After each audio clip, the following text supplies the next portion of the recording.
وما أصابكم يوم التقى الجمعان فبإذن الله وليعلم الذين نافقوا وقيل لهم تعالوا قاتلوا في سبيل الله أو ادفعوا قالوا لو نعلم قتالا لاتبعناكم هم للكفر يومئذ أقرب منهم للإيمان يقولون بأفواههم ما ليس في قلوبهم والله أعلم بما يكتمون الذين قالوا لإخوانهم وقعدوا لو أطاعونا ما قتلوا قل فادرءوا عن أنفسكم الموت إن كنتم صادقين ولا تحسبن الذين قتلوا في سبيل الله أمواتا بل أحياء عند ربهم يرزقون فرحين بما آتاهم الله من فضله ويستبشرون بالذين لم يلحقوا بهم من خلفهم ألا خوف عليهم ولا هم يحزنون يستبشرون بنعمة من الله وفضل وأن الله لا يضيع أجر المؤمنين۔ ان آیات کا ترجمہ یہ ہے، جب تمہیں ایک ایسی مصیبت پہنچی جس سے دگنی تم دشمن کو پہنچا چکے تھے، تو کیا تم ایسے موقع پر یہ کہتے ہو کہ یہ مصیبت کہاں سے آ گئی؟ کہہ دو کہ یہ خود تمہاری طرف سے آئی ہے، بے شک اللہ ہر چیز پر قادر ہے۔ اور تمہیں جو مصیبت اس دن پہنچی جب دونوں لشکر ٹکرائے تھے، وہ اللہ کے حکم سے پہنچی تاکہ وہ مومنوں کو بھی پرکھ کر دیکھ لے اور منافقین کو بھی دیکھ لے۔ اور ان منافقوں سے کہا گیا تھا کہ آؤ اللہ کے راستے میں جنگ کرو یا دفاع کرو، تو انہوں نے کہا تھا کہ اگر ہم دیکھتے کہ جنگ کی طرح جنگ ہوگی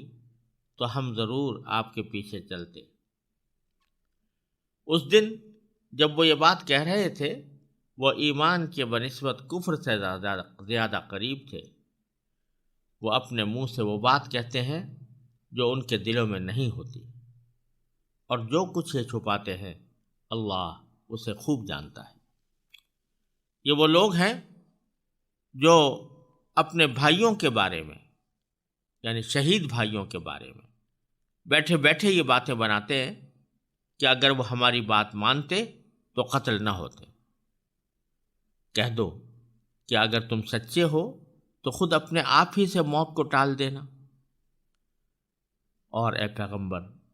جو لوگ اللہ کے راستے میں قتل ہوئے ہیں انہیں ہرگز مردہ نہ سمجھنا، بلکہ وہ زندہ ہیں، انہیں اپنے رب کے پاس رزق ملتا ہے۔ اللہ نے ان کو اپنے فضل سے جو کچھ دیا ہے وہ اس پر مگن ہے، اور ان کے پیچھے جو لوگ ابھی ان کے ساتھ شہادت میں شامل نہیں ہوئے، ان کے بارے میں اس بات پر بھی خوشی مناتے ہیں کہ جب وہ ان سے آ کر ملیں گے تو نہ ان پر کوئی خوف ہوگا اور نہ وہ غمگین ہوں گے۔ وہ اللہ کی نعمت اور فضل پر بھی خوشی مناتے ہیں، اور اس بات پر بھی کہ اللہ مومنوں کا اجر ضائع نہیں کرتا۔ ان آیات میں بھی غزوہ احد کے واقعات کے اوپر تبصرہ جاری ہے، اور اس کا پس منظر یہ ہے کہ مسلمانوں کو غزوہ احد کے موقع پر جو شکست اٹھانی پڑی، جو تکلیفیں پہنچیں، تو اس موقع پر بعض حضرات کی زبان پر یہ بھی آیا کہ یہ مصیبت ہم پر کہاں سے آ پڑی، جبکہ ہم رسول اللہ صلی اللہ علیہ وسلم کے ساتھ جہاد میں شریک ہیں۔ اس آیت میں، پہلی آیت میں اول تو یہ بات یاد دلائی ہے کہ جتنی مصیبت تم پر آج پڑی ہے، تم اس سے دگنی اپنے مخالف دشمن پر اس سے پہلے غزوہ بدر میں پہنچا چکے ہو۔ کیونکہ غزوہ احد میں 70 مسلمان شہید ہوئے تھے، اور غزوہ بدر کے موقع پر مشرکین کے 70 سردار مارے گئے تھے اور 70 گرفتار ہو کر مسلمانوں کے قبضے میں آئے تھے۔ تو بتلانے کا منظور ہے کہ غزوہ احد کے موقع پر بے شک 70 صحابہ کرام شہید ضرور ہوئے، لیکن کوئی مسلمان کافروں کے ہاتھ گرفتار نہیں ہوا، جبکہ غزوہ بدر کے اندر 70 سردار گرفتار بھی ہوئے تھے۔ تو تم بدر کے موقع پر اس سے دگنی تکلیف مشرکون کو پہنچا چکے ہو جتنی اس مرتبہ انہوں نے تمہیں پہنچائی ہے۔ اس بات کو یاد دلانے سے ایک تو یہ مقصد ہے کہ مسلمانوں کو اپنی موجودہ تکلیف اور پریشانی کا احساس گھٹ جائے کہ جس شخص کی دگنی جیت ہو چکی ہو، اگر ایک دفعہ آدھی مرتبہ وہ شکست بھی ہو جائے تو زیادہ غم بھی نہ ہونا چاہیے اور تعجب بھی نہ ہونا چاہیے۔ تو پہلے فرمایا اولما اصابتکم مصیبۃ، اور کیا جب تمہیں ایک ایسی مصیبت پہنچی قد اصبتم مثلیہا، جس سے دگنی تم دشمن کو پہنچا چکے تھے، قلتم، تو کیا ایسے موقع پر یہ کہتے ہو کہ ان ھذا، یہ مصیبت کہاں سے آ گئی؟ ایک تو اشارہ اس طرف کر دیا کہ تمہیں اس مرتبہ جو تکلیف پہنچی ہے اس سے دگنی تم پہلے پہنچا چکے ہو۔ پھر آگے فرمایا کہ یہ مصیبت خود تمہاری طرف سے آئی ہے۔ قل ھو من عند انفسکم، کہہ دو کہ یہ خود تمہاری طرف سے آئی ہے۔ ان اللہ علی کل شیء قدیر، اللہ تعالیٰ ہر چیز پر قادر ہے۔ اشارہ اس طرف ہے کہ اس شکست کا جو براہ راست سبب بنا وہ تو خود تمہارا یہ عمل بنا کہ تم نے ٹیلے کو چھوڑ دیا، جہاں پر کہ تیر اندازوں کو رسول اللہ صلی اللہ علیہ وسلم مقرر فرمایا تھا اس کو چھوڑ دیا، تو اس لیے تکلیف تمہاری خود اپنے عمل کی وجہ سے پہنچی۔ یہ اور بات ہے کہ اس میں حکمتیں بہت تھیں، اور وہ ان حکمتوں کا آگے جا کر اللہ تعالیٰ نے بیان فرمایا کہ وما اصابکم یوم التقى الجمعان، اور جو مصیبت تمہیں اس دن پہنچی جب دونوں لشکر ٹکرائے تھے فبإذن اللہ، تو وہ اللہ ہی کے حکم سے پہنچی۔ یعنی اگرچہ براہ راست سبب تو تم بنے خود، لیکن بحثیت مجموعی کوئی کام اللہ تعالیٰ کے حکم اور اس کی اجازت اور اس کی مشیت کے بغیر نہیں ہوتا، تو یہ اللہ کے مشیت ہی سے ہوا۔ اور اس میں حکمت یہ تھی کہ وَلِيَعْلَمَ الْمُؤْمِنِينَ، تاکہ اللہ تبارک و تعالیٰ مومنوں کو بھی پرکھ کر دیکھ لے، اور وَلِيَعْلَمَ الَّذِينَ نَافَقُوا، اور ان لوگوں کو بھی دیکھ لے جو منافق ہیں، ان کو بھی اچھی طرح پرکھ کر دیکھ لے۔ تو یعنی اس وقت غزوہ احد کے موقع پر مخلص مسلمانوں کا اخلاص واضح ہو گیا اور منافقین کا نفاق واضح ہو گیا کہ وہ ذرا سی تکلیف برداشت کرنے کے پوزیشن میں نہیں تھے، کیونکہ دل میں ایمان ہی نہیں تھا، اس واسطے وہ جنگ کی تکلیفوں سے گھبرا کر الگ ہو گئے تھے۔ اسی کا ذکر اللہ تعالیٰ نے فرمایا وَقِيلَ لَهُمْ تَعَالَوْا قَاتِلُوا فِي سَبِيلِ اللَّهِ، ان سے کہا گیا تھا یعنی منافقین سے کہ آؤ اللہ کے راستے میں جنگ کرو، اب ادفعوا، یا دفاع کرو۔ تو جواب میں انہوں نے کہا تھا قالوا لو نعلم قتالا لاتبعناکم، اگر ہم جنگ کے یہ دیکھتے کہ جنگ کی طرح جنگ ہوگی تو ضرور ہم آپ کے پیچھے آتے۔ یعنی اشارہ اس بات کی طرف ہے کہ انہوں نے یہ کہا تھا کہ یہ جس طرح مسلمان مدینہ منورہ سے نکل کر 3000 مسلح لشکر کے مقابلے کے لیے جا رہے ہیں، یہ جنگ نہیں ہے، خودکشی ہے۔ تو کہہ رہے ہیں کہ لو نعلم قتالا، اگر ہم اس کو جنگ سمجھتے، یعنی یہ دیکھتے کہ جنگ کی طرح جنگ ہو رہی ہے، تو لاتبعناکم، تو ہم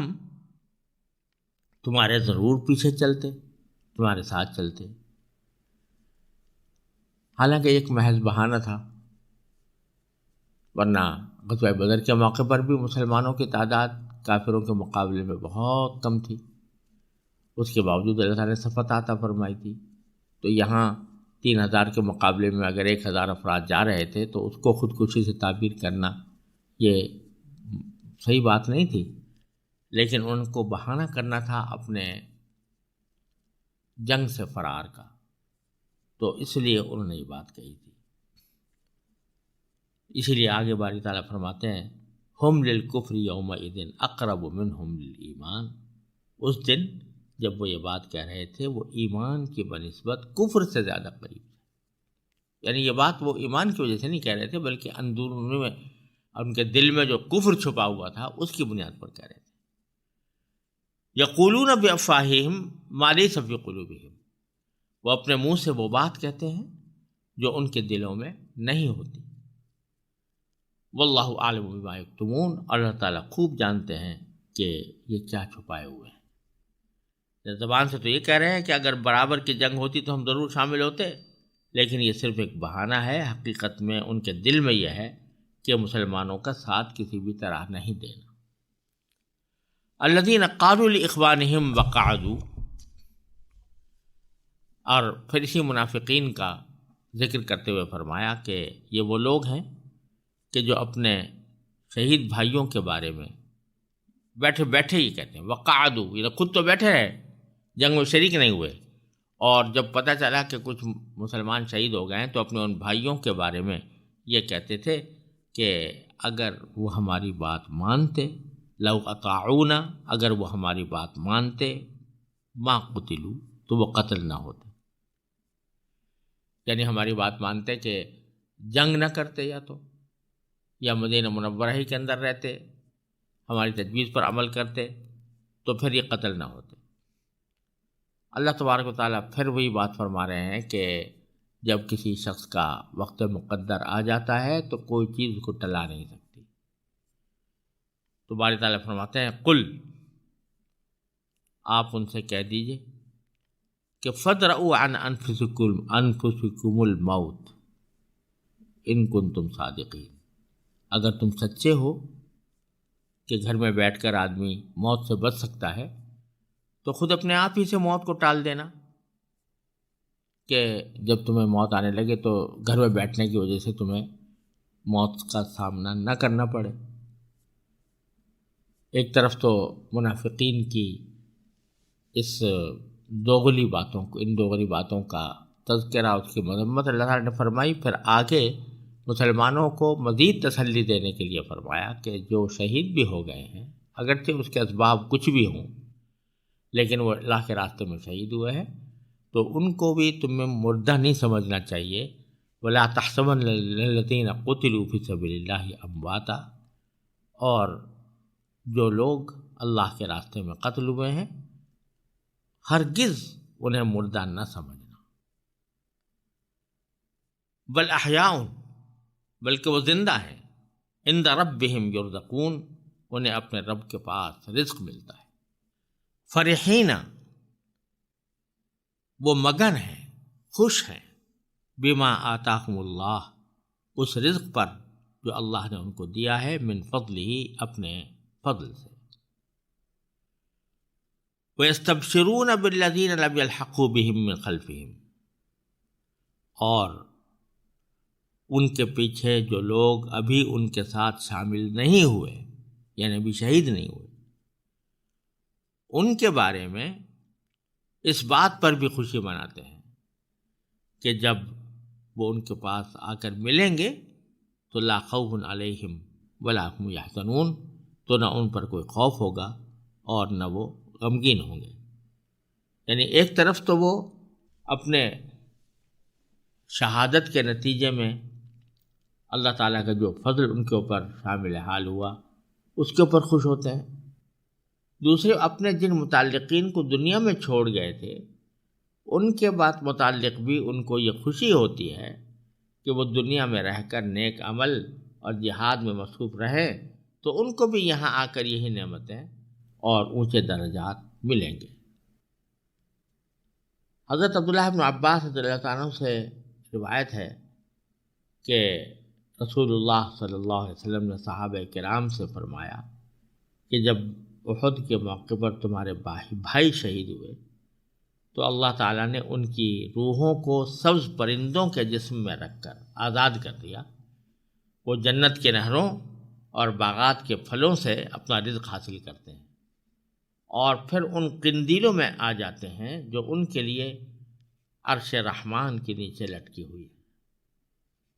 جب ان لوگوں نے اپنی راحت اور عیش کی یہ زندگی دیکھی کہ تو کہنے لگے کہ ہمارے متعلقین دنیا میں ہمارے مرنے سے غمگین ہیں. کیا کوئی ہمارے حالات کی خبر ان کو پہنچا سکتا ہے تاکہ وہ ہم پر غم نہ کریں؟ اور ان کو بھی چاہیے کہ وہ جہاد کی کوشش کرتے رہیں، اور اس کے نتیجے میں مطلب یہی تھا کہ اس کے نتیجے میں ان کو بھی یہ نعمتیں حاصل ہوں گی جو ہمیں حاصل ہو رہی ہیں. تو اللہ تبارک و تعالیٰ نے فرمایا کہ ہم تمہاری یہ خبر ان کو پہنچا دیتے ہیں. اس پر یہ آیت نازل ہوئی کہ یستبشرون بنعمت من اللہ وفضل یستبشرون بالذین لم یلحقوا بہم من خلفہم. وہ خوشی مناتے ہیں ان لوگوں کے سلسلے میں جو ابھی تک ان کے ساتھ آ کے نہیں ملے کہ ان کو پر بھی کوئی خوف نہیں ہوگا، کوئی حزن نہیں ہوگا. ابو داؤد کی یہ روایت جو حضرت عبداللہ بن عباس سے مروی ہے اور جو میں نے ابھی آپ کے سامنے پڑھی، اس سے معلوم ہوتا ہے کہ یہ آیت کریمہ اسی پس منظر میں نہ. پھر اسی کو آگے مزید وضاحت کے ساتھ اللہ تعالیٰ نے بیان فرمایا کہ یستبشرون بنعمت اللہ وفضل. وہ خوشی مناتے ہیں اللہ کی نعمت پر اور فضل پر. وَأَنَّ اللَّهَ لَا يُضِيعُ أَجْرَ الْمُؤْمِنِينَ. اور اس بات پر خوشی مناتے ہیں کہ اللہ تعالیٰ مومنوں کا اجر ضائع نہیں کرتا. جو مومن اخلاص کے ساتھ کوئی عمل نیک کرتا ہے تو اللہ تعالیٰ اس کا اجر اور ثواب اس کو ضرور عطا فرماتا ہے.